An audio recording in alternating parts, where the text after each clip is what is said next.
would like to introduce Professor Dean Peter Todd, the new Dean of the Business School, who will be followed by Professor Robert Kosowski, the head of the Finance Department, and our Academic Director and Executive Director, Enrico Biffis, and Mike Wilkins. Thank you.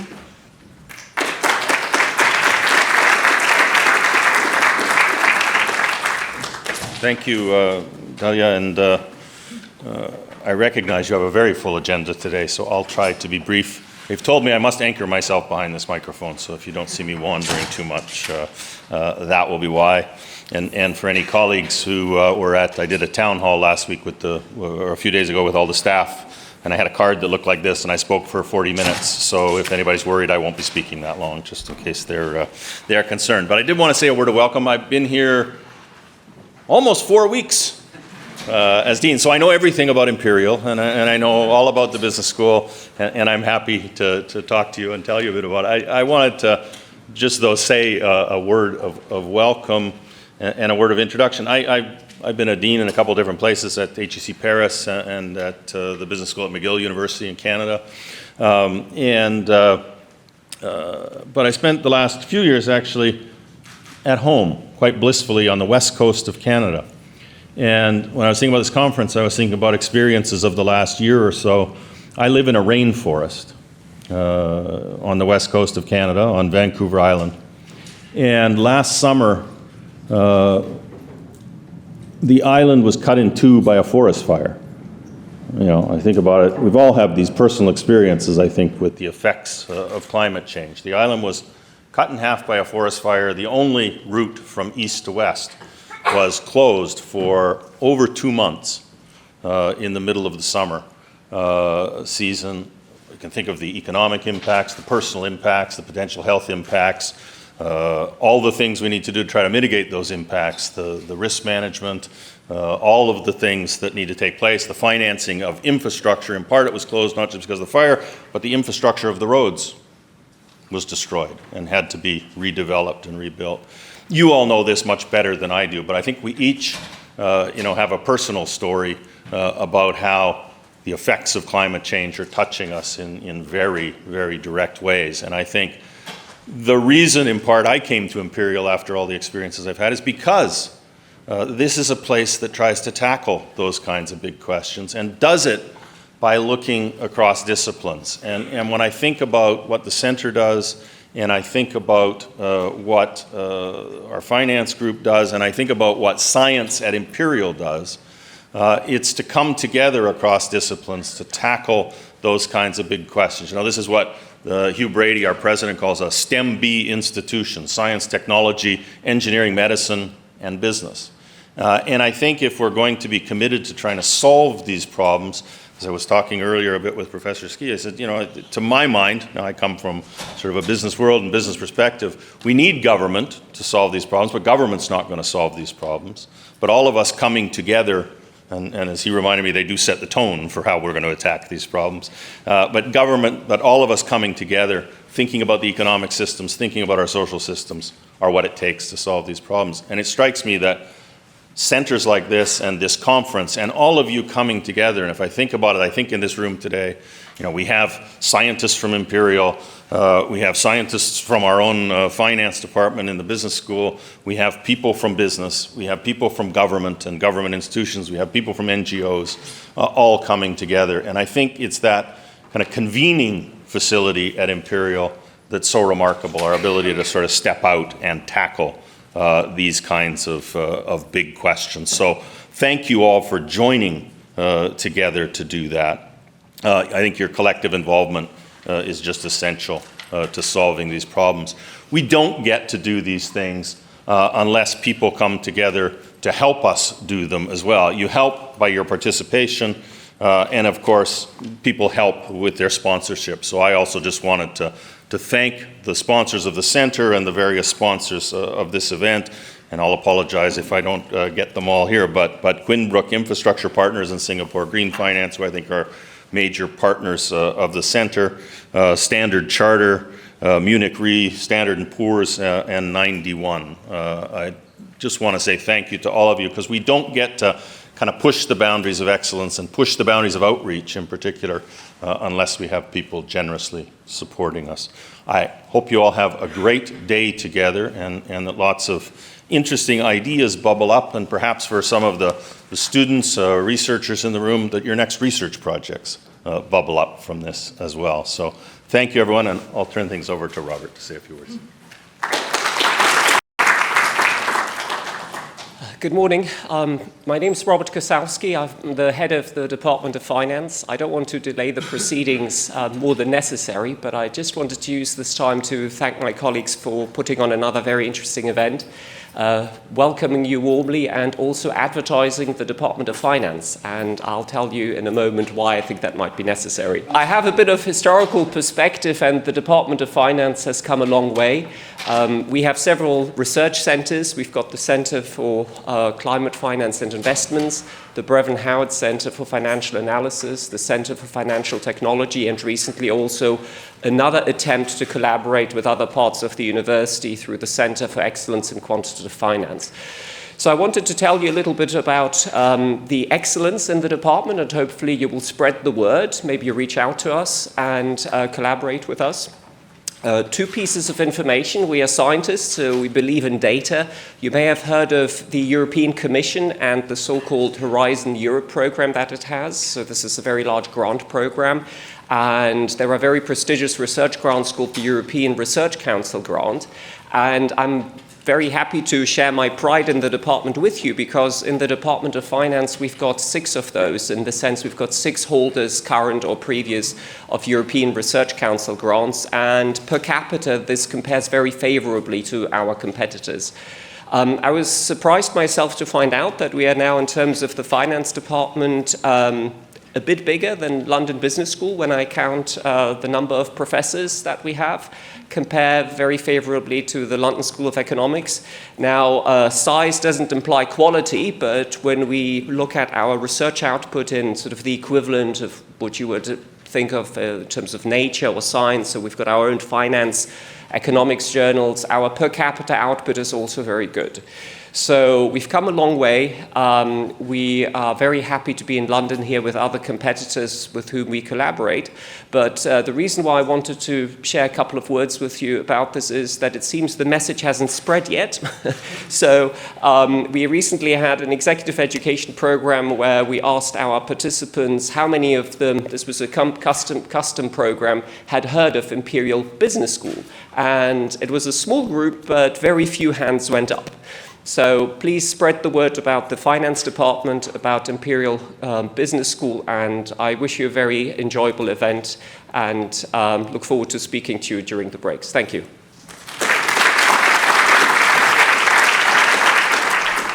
Right, good morning everybody. So my name is Mike Wilkins. I'm the Executive Director for the Centre for Climate Finance and Investment, or CCFI for short.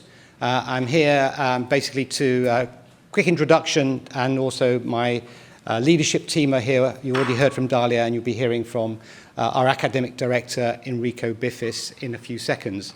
But before we do that, I just wanted to sort of set the scene for today's conference and just give you a little bit of background and context in terms of what we're doing, and also run through the highlights of the agenda, which you can see in front of you. So first of all, this is the second edition of the New Frontiers of Climate Finance Conference. So we ran our first event last year. It was very successful. And we once again want to showcase the latest thinking and research from Imperial, not just from the team at the CCFI, who are all here today, but also from many other parts of the university, which together make Imperial the leading global centre of academic excellence in the fight to tackle climate change through scientific, technological, and financial innovation. So it's estimated that somewhere in the region of $1 trillion per annum is required in renewable energy alone in the next 5 years to meet the world's global need for tripling capacity. Indeed, one of the biggest questions arising from the UN General Assembly and the numerous side events taking place in New York this week is what progress, if any, will be made at COP29, the climate change negotiations taking place in Baku in November, especially in the world of climate finance. Negotiators at COP will be focusing on the new collective quantified goal on climate finance, or NCQG, a rather ugly acronym, I must say, but it does set the new climate finance ambition to be included in the negotiating text for COP29. And getting a fair share of clean energy funding will be a key fight for developing countries at Baku. Already some countries, like India, are calling for the figure to be in the trillions of dollars, which the European Union has said is unreachable. But rich nations have a patchy record on meeting climate finance promises, previously missing the deadline to provide up to $100 billion per year set back in 2009 at Copenhagen, which I had the privilege to be at. So will this year be any different? Today, you will be hearing from leading scientific and finance experts at Imperial and also from industry on how climate finance and investment can be potentially scaled up. The extent of the challenge from a scientific perspective will first be laid out in a keynote address by Professor Jim Skea, Chairman of the IPCC, of the Intergovernmental Panel on Climate Change. We shall then move quickly on to the fast emerging topics of climate and nature and how the investment community is now focused on new methods and tools for addressing biodiversity and capital depletion. After a short break, expert panelists will explore the carbon accounting's role in helping achieve climate targets before we delve into the economic and policy challenges financing the energy transition and how these barriers may be overcome. After the lunch break, we should be diving into the latest academic research around green securities design and the role of financial instruments in decarbonisation in a session led by Professor Franklin Allen from the Brevin Howard Centre here at Imperial. And the latest thinking on carbon pricing and the role it plays in decarbonisation, as well as its potential impact on industry and finance, will then be explored before we move into a second keynote address by Imperial's Professor Marcin Kaspersek on the pricing on transition risk. After the tea break, a panel of experts led by the CCFI's academic director and associate professor Enrico Biffis will focus on the role of the insurance sector in de-risking climate exposure. We shall then move on to new and innovative financial instruments for scaling up finance to fund adaptation and resilience in the panel led by Raffaele Della Croce from the CCFI. And then finally, the last panel of the day will be somewhat different. In a question time format, the BBC's Jordan Dunbar, co-host of the Climate Question podcast, will moderate what we hope will be a fast-paced and interactive Q&A session where you, the audience, will submit your questions via Menti to our panel of leading experts at Imperial on the new frontiers of climate change.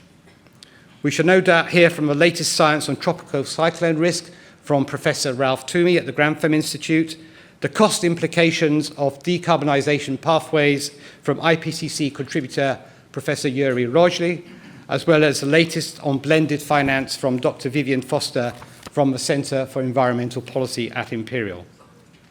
So a packed agenda, I think you would agree. And finally, as we said, today would not have been possible without the kind support of our sponsors and supporters, Quimbrook and Singapore Green Finance Centre. And we're also very grateful to the BBC for allowing Jordan Dunbar to host our last session.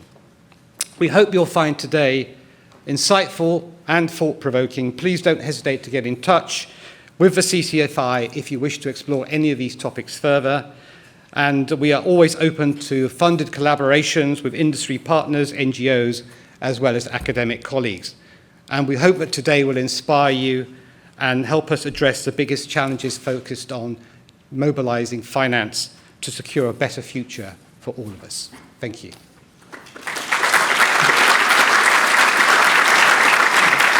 So I'd like to now hand over to Enrico for a couple of words before our keynote. Yeah, thank you very much and welcome everyone. I don't want to delay any further the keynote. I just wanted to thank you for being here. It's such a pleasure to see so many new faces, but also old friends from academia and industry. In particular, I'm grateful to see those that traveled from further afield, North America, Africa, the Middle East, Asia. So you are living proof of the impact of our work. So Thank you very much. I'm very much looking forward to an exciting conference today.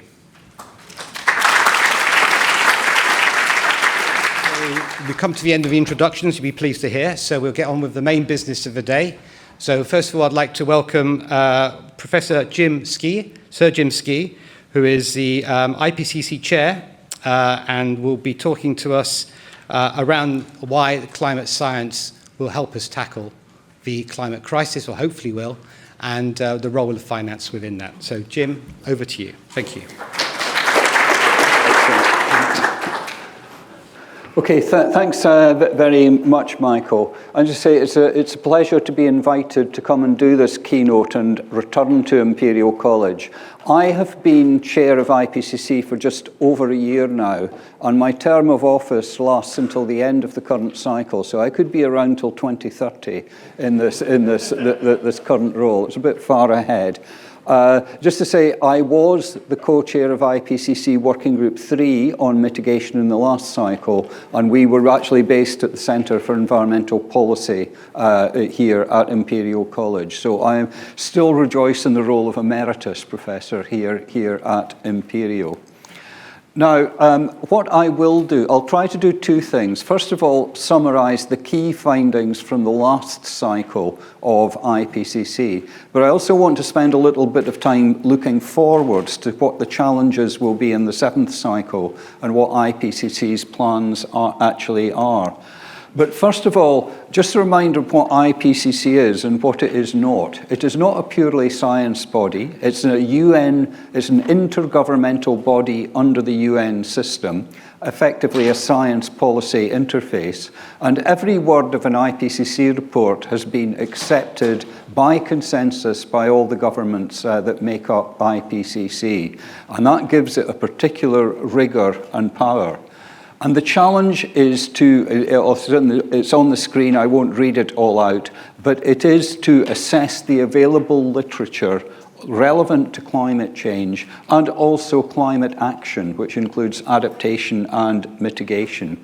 IPCC does not make recommendations. They are neutral with respect to policy, so we offer options and explore the consequences of exercising options, but we do not make specific recommendations. So we're not an advocacy group, that is absolutely sure. Now, IPCC has had a huge impact on the international climate policy and diplomacy. We've been through 6 cycles since it was first formed in 1988. The first report preceded the agreement on the UN Framework Convention on Climate Change and influenced the way it was put together. The second assessment report influenced the Kyoto Protocol back in the 1990s. The fifth assessment report fed into and was the basis for the Paris Agreement. And in the last cycle, we had some very influential reports, including the special report on global warming of 1.5 degrees, which was critical in establishing the basis for net zero targets that have been picked up by governments and by companies. So I think you'll agree IPCC has had a very important role to play in the policy process.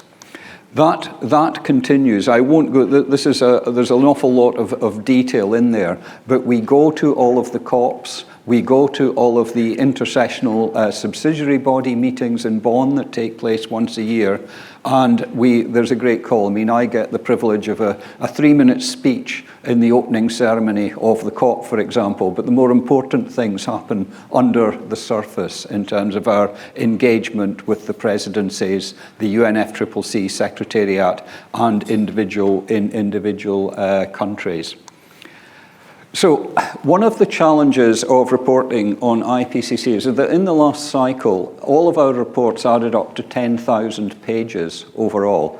So if I have 20 minutes, just do the calculation, 500 pages a minute is what I've got. So what we've tended to try to do is think of ways of summarizing the conclusions in a different kind of way. So what I'm going to do is try to summarize what IPCC said about each of the 3 goals of the Paris Agreement in Article 2. The first one, the long-term temperature goal, which is not a single number. The long-term temperature goal is that entire sentence, which includes the limiting to well below 2 degrees, pursuing efforts to limit to 1.5 degrees. Now, over the last couple of COPs, the dial has shifted towards the 1.5 degrees. If only the real world had shifted towards 1.5 degrees, it might have been more helpful. The second goal concerns adaptation and resilience. It is inevitable that the world is going to have to face up to the impacts of climate change, and so the ability to adapt to the changes that we see and build resilient economies and societies is absolutely critical. And the third one, which is absolutely critical for this conference today, is the question of so-called means of implementation, making finance flows consistent with a pathway towards both low greenhouse gas emissions and climate resilient development. And just as a reminder, all this is in the context of sustainable development and efforts to eradicate poverty, as many delegations constantly remind us. So let's take the three goals in sequence. First of all, on the long-term temperature goal. And these are classic IPCC kinds of diagrams running out through the 21st century that assess the hundreds of scenarios that have been published that are compatible with 1.5 or 2 degrees warming, or indeed just carry on with business as usual. And I think it has been mentioned that Yuri Rogel from the Grantham Institute will be at the conference later. And I have to say this is Yuri's speciality, analysing these kinds of scenarios. So on the left-hand side, we've got global greenhouse gas emissions, and the right-hand side focuses on carbon dioxide specifically. And carbon dioxide matters a great deal, partly because it's the most important greenhouse gas in terms of contribution to global warming at the moment. But carbon dioxide accumulates in the atmosphere. Once it's up there for hundreds of years, so you cannot go back. So it's important that CO2 is singled out. So the blue bands in these diagrams are scenarios that were judged to be compatible with 1.5 degrees warming. The purple band just above it, scenarios compatible with 2 degrees warming. And the huge salmon slice is just basically different estimates of where business as usual might take us.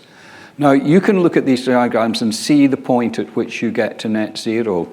So for carbon dioxide emissions in 1.5, it's roughly mid-century is where you would need to be. And it would be into the 2070s, 2080s for carbon dioxide in a 2-degree scenario. Greenhouse gas emissions overall, it would be late 21st century for 1.5 degrees, but in fact, under the 2-degree scenarios, greenhouse gas emissions would not reach net zero during the 21st century, something that we find very difficult to explain to some governments, I have to say, but that's what the science is telling us. Now, if we focus into the slightly nearer term and take to a 2050 time horizon, again, this is showing 4 different sets of scenarios. The trend from currently implemented policies suggested that emissions of greenhouse gases would actually go up during that period very slightly. To be compatible with 1.5 degrees, you need to be on that blue pathway, which contains the magic number that found its way into the UNFCCC documents, that emissions should be 43% lower by 2030 than they were at the start of the process. The green one is the numbers for 2 degrees, and the purple one with the kink in it in 2030 is saying what would happen if current nationally determined contributions were fully implemented by 2030, which is a slight decrease, and then after that what would need to happen to put you back onto a 2-degree scenario, which involves very deep emission reductions in terms of the speed at which it takes place. So a strong message there on the mitigation side. There are 2 gaps here in terms of implementation. The first one is the emissions gap. the nationally determined contributions we currently have are not nearly sufficient to put us on a pathway to meeting the long-term temperature goal in the Paris Agreement, which is somewhere between the 1.5 and 2 degrees bracket. Secondly, there's an implementation gap because there is not enough policy on the ground to allow the nationally determined contributions to be met. And what is absolutely critical at next year's COP in Belém in Brazil in 2025, COP 30, there will be a new set of NDCs need to come forward, which will be critical in determining what kind of progress we make. So it's a pretty bleak picture in terms of meeting the overall targets. I'll try to bring some optimism when I get on to the other goals. Now, in terms of resilience and adaptation, it's also not a happy picture. What this one, with scientists in Working Group 2 of IPCC who look at impacts and adaptation have developed these diagrams which are the so-called burning embers diagram, which are supposed to represent the intensity of the colour represents the level of risk. And you can think this is impressionistic, but there's a science behind the Pantone numbers on this, believe me. It's actually quite rigorous when you look behind it. But just to give a sense of calibration, the purple one, which is very high risks, means that you're looking at extremely serious risks with major effect on nature or human well-being that are irreversible in nature. So that's the kind of the range that you've got there.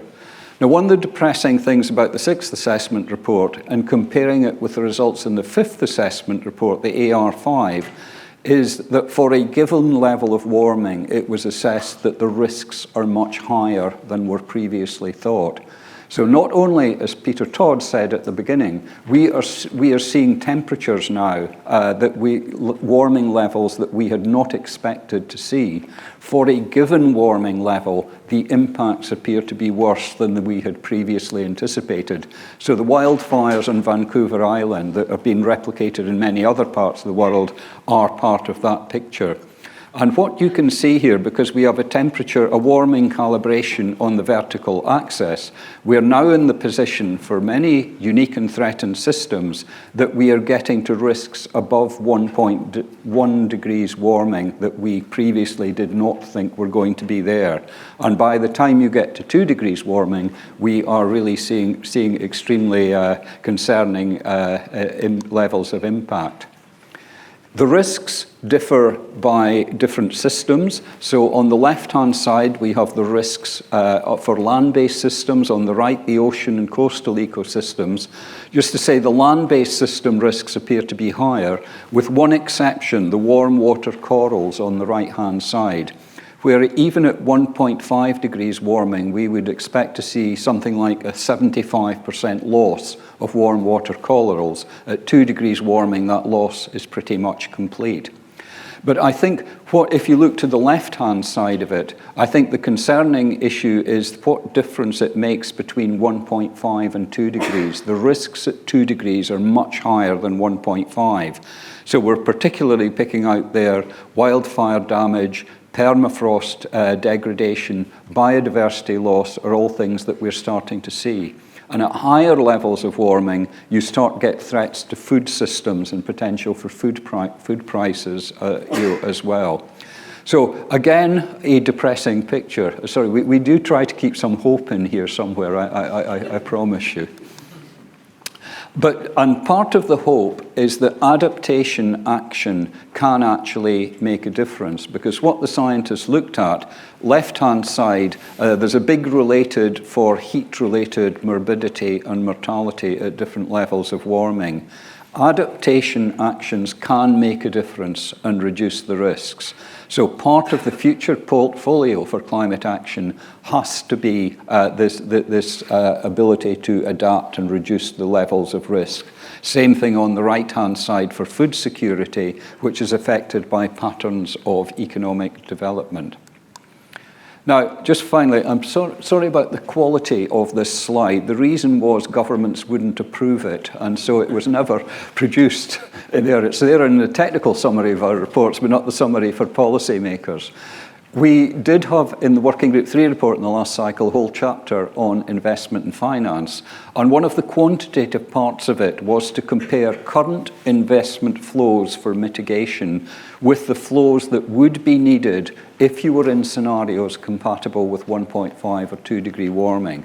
And this has a 2030 time horizon. So the comparison was made for mitigation by sector, looking at energy efficiency, transport, electricity, and agriculture and land use. It was divided by the type of economy, developed or developing, which was the reason that the report wasn't approved because of disagreement about that, and also by region.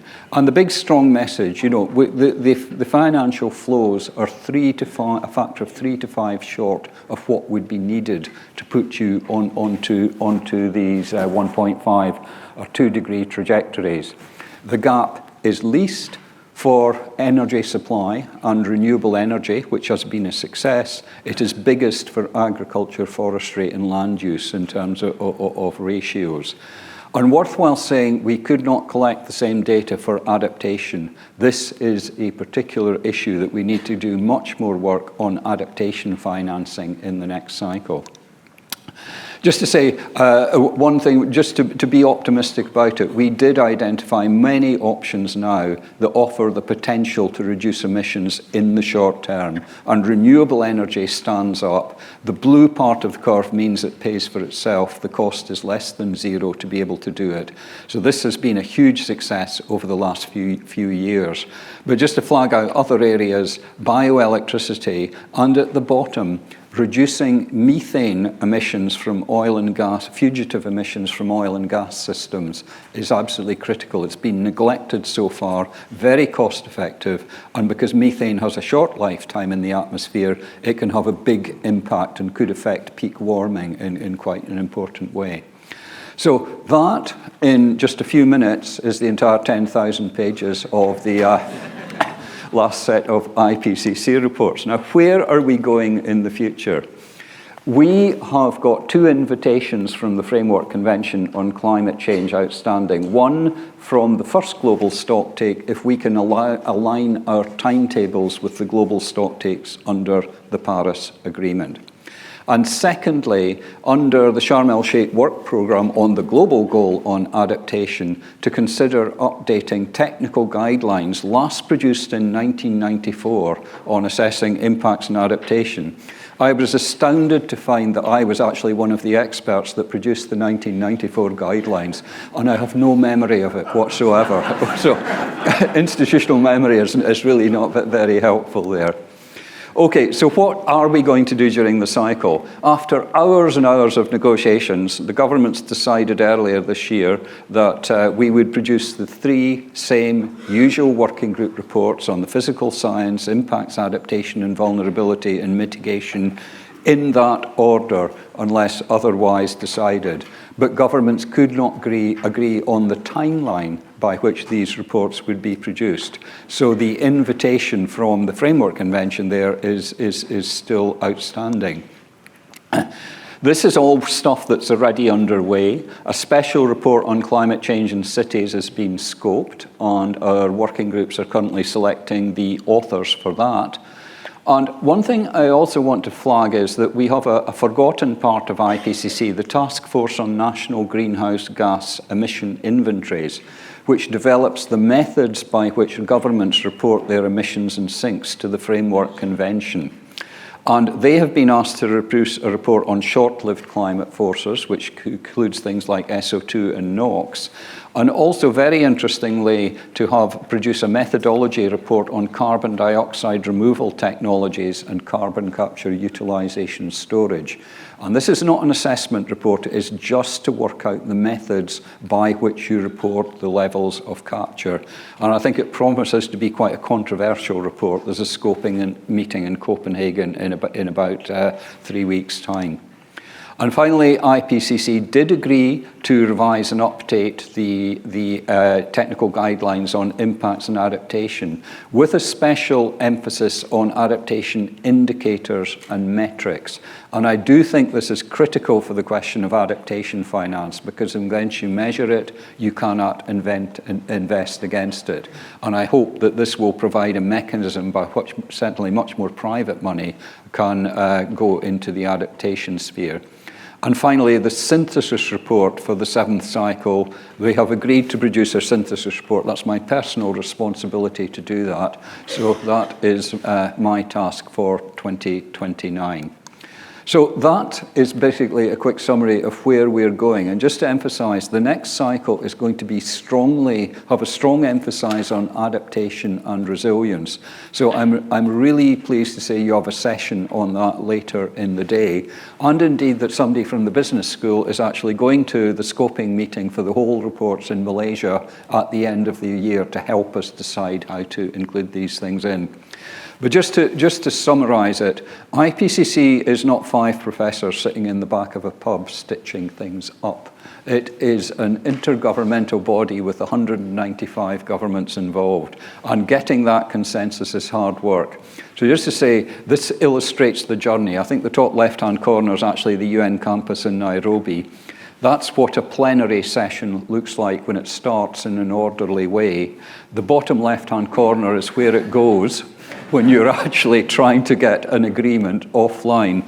And it's only at the end of multiple hours of negotiating that you can bring down the gavel and get a decision on things. So I hope we can get down the gavel quickly at future meetings. Thank you.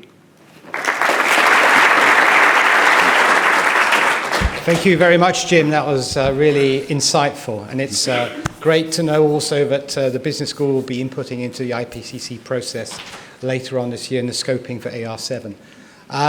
We have about 5 minutes for questions to Jim. Thank you very much. Penny Apostolaki, I'm a climate finance practitioner, not scientist. I would like to understand your views on the focus on adaptation, because we see a lot of people using it as an excuse for reducing mitigation measures. So it's very, very good that actually you're putting much more effort on adaptation, but do you feel that we need to be careful in terms of the mitigation? Yeah, I mean, I think as the slides clearly demonstrated, we have to live with the impacts of climate change caused by historical activities. So it's absolutely right that adaptation is covered.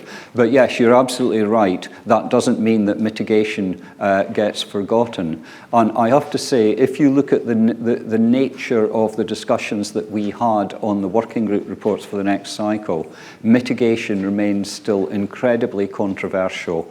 In terms of the approach to it. So the attention on mitigation is not going to go away. The COP28 president, Dr. Sultan, has said 1.5 degrees is his lodestar. We have the UAE consensus with the statement about transitioning away from fossil fuels. So that is on the agenda. So mitigation is absolutely not going to be dropped. It's more that adaptation has been somewhat neglected.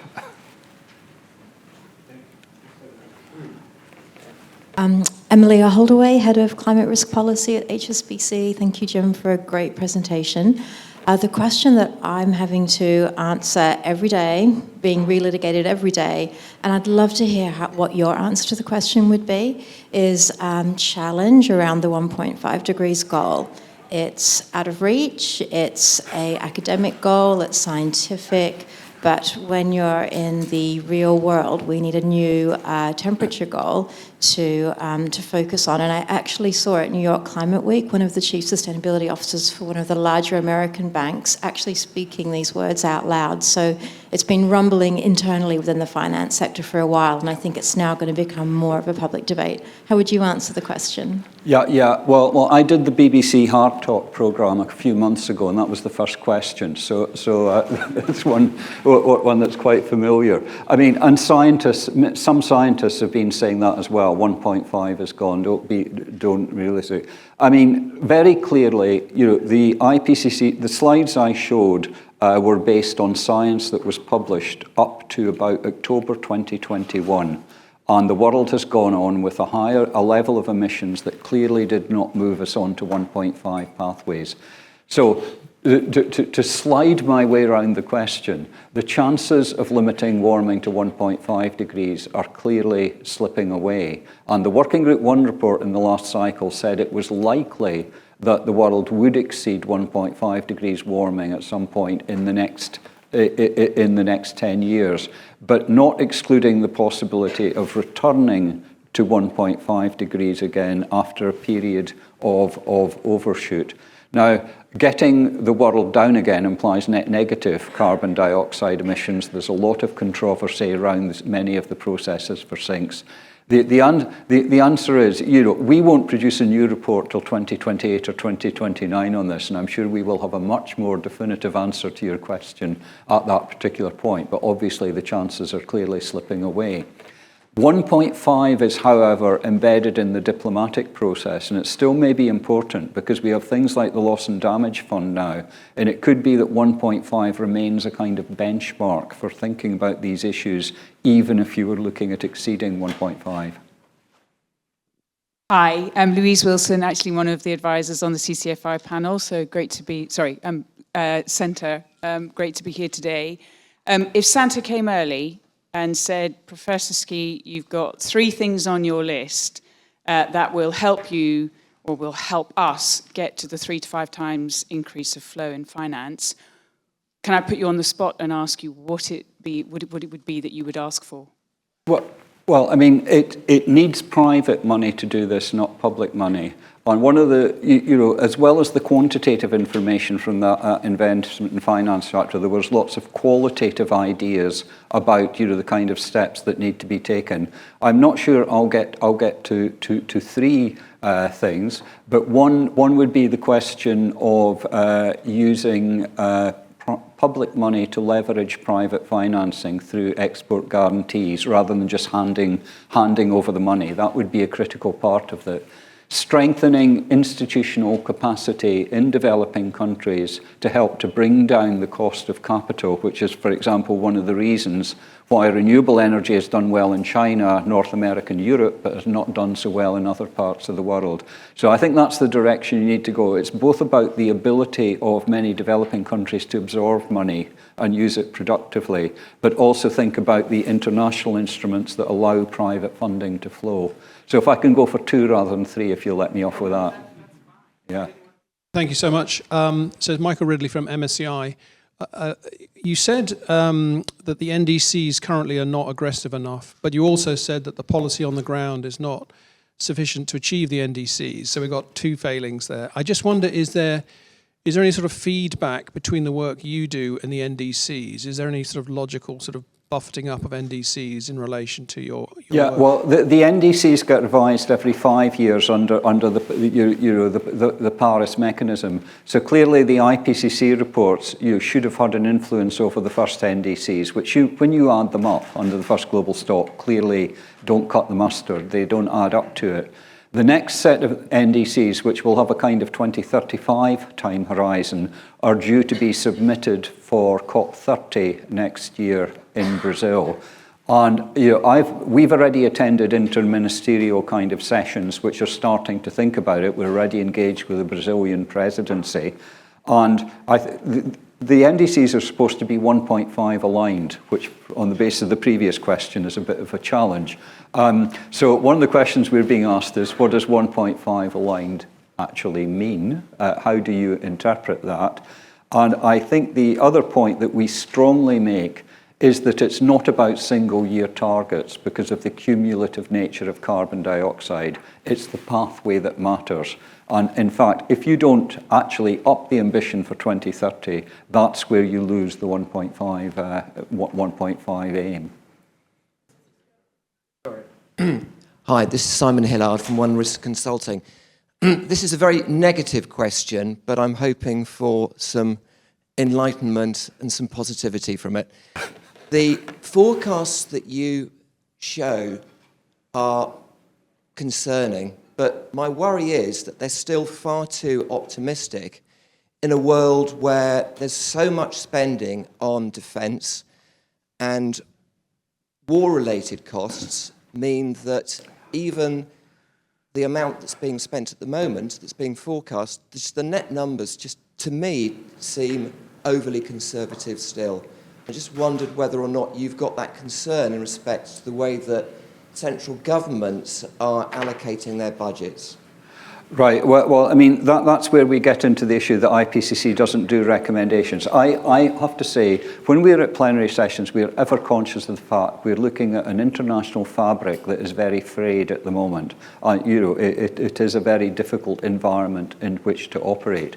When we pick up issues like, for example, the transformation of the energy system, it's quite clear that a low-carbon energy system is also one that's less reliant on international trade and imports. So these are the kind of messages we get. Look for the synergies, for example, between energy security and climate action. But obviously at the higher level, budgetary allocation, what is going to different departments, defence, energy, etc. I'm afraid that's beyond us, yeah, but obviously we're very aware of it. As I say, we're not politicians in IPCC, but if we don't have political antennae, we're going to be doomed. Final question, maybe? Thank you for that talk. So you talk a lot about consensus building with 195 different countries. What's one country perspective that's shifted how you think about climate change, particular to their particular environment and political situation? Because obviously you come from one perspective and they might come from a different one. Yeah. I mean, obviously there are very different perspectives from different groups of countries, and I have to say the sort of informal coalitions that develop do depend on the particular topic that you're looking at, and you can get some very unusual coalitions sitting there in the meeting. I mean, my job as a chair is to facilitate consensus and not take one particular point of view. So I am very conscious that, personally, I will wander the corridors and talk to the small island developing states and people from the Gulf Cooperation Council, from other groups, to get a try and sense of, what is motivating the kind of interventions and try to build consensus in that kind of way. But I hope, I'm actually going to Brussels next week, and I have said some harsh things to the European Commission about the scenarios they have supported in the past, emphasising it's nothing to do with Brexit. So that's, as chair, you need to take a comprehensive view of it. Thank you very much, Jim. Thank you for your questions, and it would be really easy to carry on all morning, but I know Jim's got to go and we've got to push on with our agenda. So I'd just like you to join me in thanking Professor Jim Skea for his time.